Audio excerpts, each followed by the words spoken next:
من الذي أطعمك وسقاك بعد الله؟ أليس والدك؟ من الذي يتعب ليل نهار؟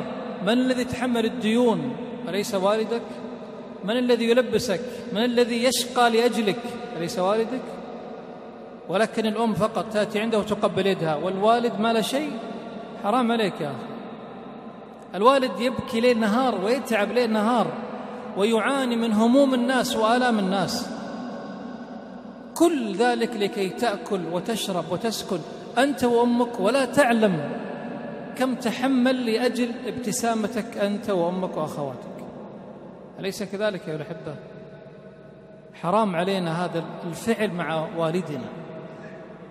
إذا جلسنا مع الوالدة نقبل اليد ونشعر بحنان وخضوع بين يديها. إذا جاء الأب كأن جاء الإنسان الذي لا يستحق شيء. ليه ما يستحق؟ راجع نفسك في برك بوالدك. حتى في دعائك، واحد من الأخوان حاط حالة الواتس: اللهم اغفر لأمي. أرسلت له قلت: ليش وأبوك ما تدعي له؟ يا أخي حرام عليك يا أخي، أبوك وحش يعني.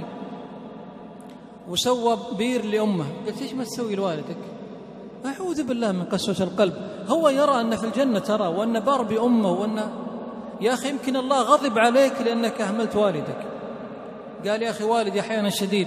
يا أخي لا تلومه يا أخي، الحياة يعني التجاعيد اللي في وجه والدك ترى أنت السبب، أنت وأمك وأخواتك، يعني همومكم.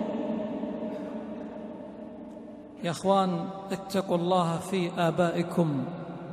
أنا لا أحتاج، أنتم لا تحتاجون من يتحدث معكم عن الأم الكلام عنها كثير، والعاطفة تتجه للأم. كما تقبل يد أمك قبل يد والدك، وقبل قدم والدك، واجلس عند قدميه.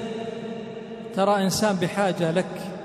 بعض الناس يظن أن الأب ليس بحاجة ورجاله عنده راتب. يا أخي ما نبغى الراتب يا أخي، نبغى كلمة طيبة، نبغى ابتسامة، نبغى ضحكة، أبغى أحس أنك تدعي لي في صلاتك.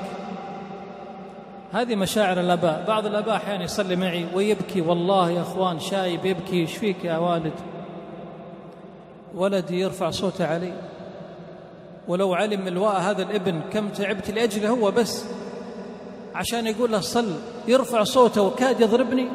ما تبغاني يبكي يا شيخ؟ الله أكبر. ترفع يدك وصوتك على والدك؟ لولا الله ثم والدك يمكنك في السجون وفي المخدرات وفي الضياع. حرام عليك. أسأل الله أن يهدينا سويا لبر الوالدين تماما، الأب والأم. كما نعطي الأب الأم نعطي الأم.